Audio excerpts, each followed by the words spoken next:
नमस्कार, मैं सीमा तरहालकर city junction news में आप सभी का स्वागत करती हूं। सबसे पहले एक नजर आज की खास खबरों पर। खास खबरों के प्रायोजक हैं गोपाल सुपर बाजार, शुद्धता, गुणवत्ता और अपनेपन का एहसास, मयूर कॉलोनी, मलकापुर रोड, अकोला। पेश है सिमको हर्बल शैम्पू। सिमको ने 1948 से ख्याल रखा है आपके बालों का। आज भी रखते हैं और हमेशा रखेंगे। Simco hair expert since 1948। सह प्रायोजक है पेशवा फैमिली रेस्टोरेंट, गीतानगर, जहां हर निवाले पर मुंह से निकले वाह, वही है पेशवा। जी हाँ, पेशवा फैमिली रेस्टोरेंट, गीतानगर, अकोला। सह प्रायोजक है टाफरे स्किन क्लिनिक, त्वचा संबंधी सभी बीमारियों का एक ही टॉनिक। अपनी स्किन को दीजिए आज ही हेल्थ का टॉनिक। आज ही आइए टाफरे skin clinic, Padia complex, tower चौक, अकोला। सह प्रायोजक है हुसैनी मॉल, अनाज, किराना, dry fruit, cutlery, crockery, cosmetic के साथ सब कुछ एक ही छत के नीचे। हुसैनी मॉल, आपका विश्वास ही हमारी पहचान। Washing bypass, Balapur road, Akola. रुग्ण सेवा का संकल्प लेकर आपकी सेवा में शुरू हुआ है रुग्ण सेवा मेडिकल, जहाँ होती है 10% से लेकर 80% तक आपके पैसों की बचत। रुग्ण सेवा मेडिकल, शाकंभरी स्क्वायर, दुर्गा चौक, अकोला। अब न लंच की फिकर, न डिनर की चिंता, सबके लिए सबकी पसंद, सबसे अच्छा मिर्च मसाला। Veg family restaurant, Khandelwal Bhavan के सामने, Akola. Biology class T unit, doctor by a doctor, start with dream, finish with future. Biology classes, Dangri market, Akola. MD परिवार रिफाइंड सोयाबीन तेल, रखिए ख्याल आपके स्वास्थ्य का, तो आज ही शामिल कीजिए अपने परिवार में एएमडी परिवार रिफाइंड सोयाबीन तेल। स्मार्ट कार्ड बनाने के लिए बचे 10 दिन। अकोला को कब मिलेगा चार्जिंग स्टेशन? भारी बारिश की दी गई चेतावनी। और क्या अकोट खंडवा ब्रॉडगेज का काम होगा पूरा? अब समाचार विस्तार से। निगम की बस में सहूलियत लेने वाले यात्रियों को 30 जून के पूर्व स्मार्ट कार्ड बनाना आवश्यक है, क्योंकि उसके पश्चात यात्री को यात्रा करने पर टिकट की पूरी कीमत अदा करनी पड़ेगी। निगम के अनुसार 19 जून तक 1000 यात्रियों को स्मार्ट कार्ड बनाकर वितरित किया जा चुका है। निगम की बस में यात्रा करने वाले कुछ घटकों को व्यवस्थापक की ओर से सहूलियत दी जाती है। इन सहूलियत को प्राप्त करने के लिए संबंधित को नियमानुसार पास निकालनी जरूरी है। कोरोना संक्रमण के पूर्व ही स्मार्ट कार्ड बनाने की योजना को कार्यान्वित किया जा रहा था, लेकिन लॉकडाउन और उसके बाद बस कर्मियों की हड़ताल के चलते इस योजना को मूर्त रूप नहीं दिया जा सका। लेकिन स्थिति बहाल होते ही स्मार्ट कार्ड बनाने का कार्य गति पकड़ रहा है। निगम प्रशासन की ओर से सहूलियत धारकों को परेशानी न हो, इसके लिए स्मार्ट कार्ड बनाने की समय अवधि 2 बार बढ़ा दी गई है। आखिरकार प्रशासन ने 30 जून तक समय अवधि बढ़ाते हुए निर्देश जारी किए हैं कि 1 जुलाई से जिन सहूलियत धारकों के पास स्मार्ट कार्ड नहीं होगा, उन्हें उनके गंतव्य तक पहुँचने के लिए टिकट पूरी कीमत अदा करनी ही होगी। इस योजना को बंद होने में केवल 10 दिन का समय शेष रह गया है, जिससे स्मार्ट कार्ड बनवाने वाले यात्रियों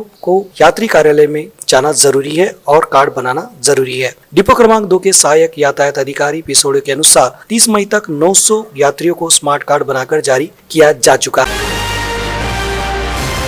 पेट्रोल डीजल की बढ़ती कीमतों की वजह से पर्यावरण पूरक इलेक्ट्रिक वाहनों की मांग काफी बढ़ी है। आगामी दिनों में देश में बिकने वाले कुल वाहनों में से 30% वाहन इलेक्ट्रिक होंगे। इसी बात पर गौर करते हुए महावितरण ने राज्य के हर शहर में चार्जिंग स्टेशन शुरू करने का निर्णय लिया है। आपको बता दें कि फिलहाल 13 स्थानों पर स्टेशन शुरू है, जबकि विविध स्थानों पर 2375 स्टेशन प्रस्तावित है। और आपको जानकर हैरानी होगी कि ये प्रस्तावित स्टेशन में से एक भी स्टेशन अकोला को नहीं दिया गया है। जी हाँ, अब तक महावितरण ने अपने उपकेंद्र की अतिरिक्त जगह में इलेक्ट्रिक वाहनों के लिए स्व खर्च से चार्जिंग स्टेशन खड़े किए हैं। ठाणे में 5, नई मुंबई में 2, पुणे में 5 तथा नागपुर में 1 मिलाकर 13 चार्जिंग स्टेशन शुरू हुए हैं। वहीं मुंबई, पुणे, नागपुर, नासिक, औरंगाबाद, अमरावती, सोलापुर शहर में 2375 स्टेशन खड़े करने का नियोजन है। लेकिन सभी बड़े शहरों की सूची में अकोला को शामिल नहीं किया गया है। लगता है कि अकोला वासियों को चार्जिंग स्टेशन के लिए अभी लंबा इंतजार करना पड़ सकता है। दर्शकों, आपको ये भी बता दें कि केंद्र सरकार ने इलेक्ट्रिक व्हीकल चार्जिंग इकोसिस्टम सक्षम बनाने के लिए किसी भी व्यक्ति या संस्था को किसी भी अनुमति के बिना सार्वजनिक चार्जिंग स्टेशन करने की अनुमति दे दी है। बस स्थानक कहें, रेलवे स्टेशन, पेट्रोल पंप या शॉपिंग मॉल के पास कोई भी इलेक्ट्रिक चार्जिंग स्टेशन शुरू कर सकता है। महामार्ग के किनारे स्टेशन खड़े किए जा रहे हैं। राज्य सरकार ने इलेक्ट्रिक वाहनों के लिए चार्जिंग बुनियादी सुविधा उपलब्ध कराने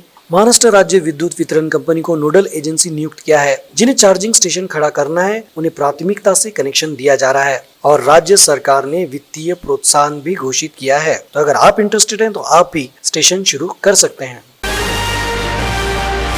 सोमवार को जिले के अनेक क्षेत्रों में तेज हवा और हल्की वर्षा से मौसम सुहाना जरूर हुआ है, साथ ही तापमान में भी गिरावट दर्ज की गई है। इसी बीच भारतीय मौसम विभाग की ओर से जिले में 20 से लेकर 25 तारीख तक 51 से 75 मिलीमीटर वर्षा होने की चेतावनी दी गई है। साथ ही अलर्ट भी जारी किया गया है कि बारिश के दौरान वज्रपात की स्थिति समझ में आने पर टीवी, कंप्यूटर आदि बिजली उपकरणों को स्विच बोर्ड से अलग रखें। बिजली की स्थिति में फोन का उपयोग न करें। घर में या फिर सुरक्षित स्थान पर ठहरें। खिड़कियां, दरवाजे बंद रखें। पेड़ के नीचे कतई खड़े न रहें। वाहन से यात्रा करते समय वाहन बिजली के खंभों या पेड़ के नीचे न रखें। बिजली गिरने पर हृदय और सांस लेने की प्रक्रिया में परेशानी हो सकती है। ऐसी स्थिति में हृदय के पास मालिश करें और मुंह से सांस लेने की प्रक्रिया करें और साथ ही दामिनी ऐप का उपयोग जरूर करें। आपको बता दें दर्शकों कि पृथ्वी विज्ञान मंत्रालय भारत सरकार ने वज्रपात को लेकर पूर्व सूचना प्राप्त हो सके इसके लिए दामिनी ऐप तैयार किया है। सतर्कता उपाय के रूप में सभी शासकीय यंत्रणा,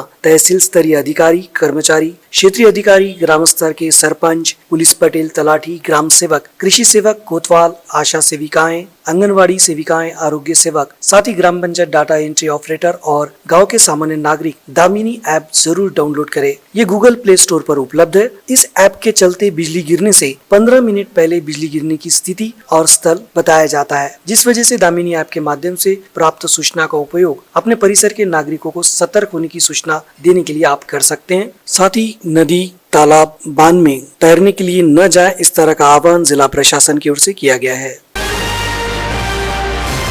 बीते अनेक वर्षों से लंबित अकोला से खंडवा ब्रॉडगेज परिवर्तन की समस्या अब हल होती हुई दिखाई दे रही है। ये ब्रॉडगेज मार्ग अब मेलघाट बाग परियोजना के गाबा क्षेत्र के पुराने मीटर गेज की बजाय अब हिवरखेड़, सुनाला, जलगांव जामोद इस वैकल्पिक मार्ग को मंजूरी दी गई है। राज्य सरकार द्वारा हरी झंडी नहीं मिलने से रेल मंत्रालय ने इस वैकल्पिक मार्ग को प्रायोगिक तौर पर मान्यता दी है। ये जानकारी वेस्टर्न जोन काउंसिलिंग ने 11 जून को दीव में हुई बैठक में दी। अकोला से खंडवा मार्ग की दूरी करीब 177 किलोमीटर है। इस ब्रॉडगेज मार्ग का अकोला से आकोट तक ब्रॉडगेज बन चुका है। आकोट से अमला खुर्द ये 77 किलोमीटर मार्ग वन्य जीव क्षेत्र से जाता है, जहां से जाने के लिए महाराष्ट्र सरकार द्वारा अनुमति नहीं मिलने की वजह से ये मार्ग अनेक वर्षों से लंबित है। इस मार्ग से 39 किलोमीटर का मार्ग मेलघाट परियोजना से जाता है, जिसमें 23 किलोमीटर का मार्ग बाघ परियोजना के गाबा क्षेत्र से जाता है, जिसे वन्य जीव प्रेमियों का विरोध है। दक्षिण मध्य रेल ने 2011 के ब्रॉडगेज के लिए सर्वेक्षण किया था। उसी समय बाघ परियोजना के भीतर तथा बाहर ऐसे दोनों प्रस्ताव तैयार किए थे। राज्य सरकार द्वारा पहले के मीटर गेज मार्ग से नया ब्रॉडगेज मार्ग बनाने पर आपत्ति जताई है। इसी कारण अब ट्रेन रूप फार्ग परियोजना के बाहर से जाने के लिए वैकल्पिक प्रस्ताव के काम करने के निर्देश दिए गए हैं। नया प्रस्तावित मार्ग अब अकोट से अड़गांव, हिवरखेड़, सोनाला, जलगांव जामोद, उसरणी, खकनार, खिकरी, तुकैथड़ होते हुए जाएगा। अकोला तथा बुल्डाना से लिए जाने वाले 29 किलोमीटर की वैकल्पिक मार्ग की वजह से अकोला से खंडवा 177 किलोमीटर की दूरी अब 206 किलोमीटर तक बढ़ जाएगी।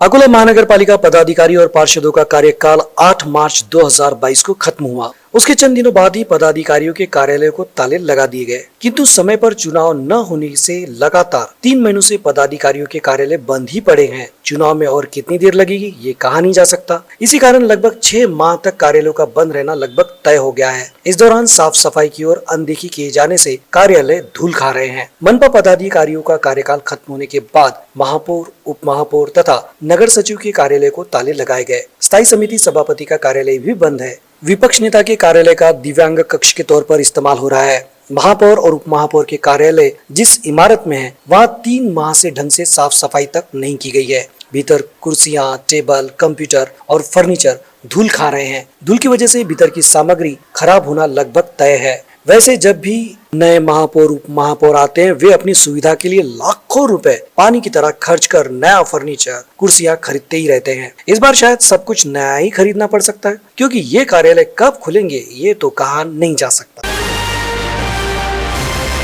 नेशनल राइफल एसोसिएशन के अंतर्गत नई दिल्ली में 18 से 22 जून के बीच 12वीं कुमार सुरेंद्र सिंह मेमोरियल राष्ट्रीय शूटिंग स्पर्धा का आयोजन किया गया। इस स्पर्धा के लिए विभिन्न परीक्षण के माध्यम से भारतीय टीम में खिलाड़ियों का चयन होता है। आदित्य ने अकोला में आयोजित ग्रीष्मकालीन शिविर में राइफल शूटिंग स्पर्धा में शानदार खेल दिखाया। कक्षा 9वीं, 10वीं तथा 11वीं में पढ़ते हुए उसने राज्य स्तरीय स्पर्धाओं में सहभागिता की। कक्षा 12वीं में पढ़ते समय प्रशिक्षण विसेंट अमीर के मार्गदर्शन में शिवाजी शूटिंग रेंज अकोला में प्रैक्टिस की और इंदौर में आयोजित राष्ट्रीय शूटिंग क्रीड़ा स्पर्धा में व्यक्तिगत कांस्य तथा सामूहिक स्वर्ण पदक राज्य की टीम को प्राप्त हुआ था। खेल के साथ ही आदित्य शिक्षा में भी आगे रहे हैं। केमिकल इंजीनियरिंग के क्षेत्र के अंतर्गत आने वाली institute of chemical technology Mumbai के कॉलेज में मेधावी सूची में होने से उसे प्रवेश मिला। मुंबई में शिक्षा हासिल करते समय आदित्य ने मुंबई स्थित भारत के प्रशिक्षक जितेश कदम तथा स्नेहल पापलकर कदम से व्यावसायिक स्तर पर शूटिंग का प्रशिक्षण लेना शुरू किया। उनके मार्गदर्शन में प्रबोधनकार ठाकरे क्रीड़ा संकुल विलेपार्ले में प्रशिक्षण लेने प्रैक्टिस की। आदित्य सावरकर का भारतीय टीम में चयन हुआ है। उसने राष्ट्रीय स्तर पर जिले का नाम रोशन किया है। उसने अपनी सफलता का श्रेय माता पिता, दादा तथा प्रशिक्षण स्नेहल पापलकर, प्रबोधनकार ठाकरे क्रीड़ा संकुल के शिक्षक एवं कर्मचारियों को दिया है। अंत में एक नजर आज की खास खबरों पर। खास खबरों के प्रायोजक हैं गोपाल सुपर बाजार, शुद्धता, गुणवत्ता और अपनेपन का एहसास, मयूर कॉलोनी, मलकापुर रोड, अकोला। पेश है सिमको हर्बल शैम्पू। सिमको ने 1948 से ख्याल रखा है आपके बालों का, आज भी रखते हैं और हमेशा रखेंगे। Simco hair expert since 1948। सह प्रायोजक है पेशवा फैमिली रेस्टोरेंट गीतानगर, जहां हर निवाले पर मुंह से निकले वाह वही है पेशवा। जी हाँ, पेशवा फैमिली रेस्टोरेंट गीतानगर अकोला। सह प्रायोजक है टाफरे स्किन क्लिनिक, त्वचा संबंधी सभी बीमारियों का एक ही टॉनिक। अपनी स्किन को दीजिए आज ही हेल्थ का टॉनिक। आज ही आइए टाफरे skin clinic, Padia complex, tower चौक, अकोला। सह प्रायोजक है हुसैनी मॉल, अनाज, किराना, dry fruit, cutlery, crockery, cosmetic के साथ सब कुछ एक ही छत के नीचे। हुसैनी मॉल, आपका विश्वास ही हमारी पहचान। Washing bypass, Balapur road, Akola. रुग्ण सेवा का संकल्प लेकर आपकी सेवा में शुरू हुआ है रुग्ण सेवा मेडिकल, जहाँ होती है 10% से लेकर 80% तक आपके पैसों की बचत। रुग्ण सेवा मेडिकल, शाकंभरी स्क्वायर, दुर्गा चौक, अकोला। अब न लंच की फिकर न डिनर की चिंता, सबके लिए सबकी पसंद सबसे अच्छा veg masala. Veg family restaurant, Khandelwal Bhavan के सामने, Akola. Biology class T unit, be a doctor by a doctor, smart with dream, finish with future. Biology classes, Dangri market, Akola. MD परिवार रिफाइंड सोयाबीन तेल, रखिए ख्याल आपके स्वास्थ्य का, तो आज ही शामिल कीजिए अपने परिवार में एएमडी परिवार रिफाइंड सोयाबीन तेल। स्मार्ट कार्ड बनाने के लिए बचे 10 दिन। अकोला को कब मिलेगा चार्जिंग स्टेशन? भारी बारिश की दी गई चेतावनी। और क्या अकोट खंडवा ब्रॉडगेज का काम होगा पूरा? आज के लिए बस इतना ही। कल फिर मिलते हैं नई ताज़ा खबरों के साथ। तब तक बने रहिए सिटी जंक्शन न्यूज़ के साथ। अपना चैनल, अपनी बात।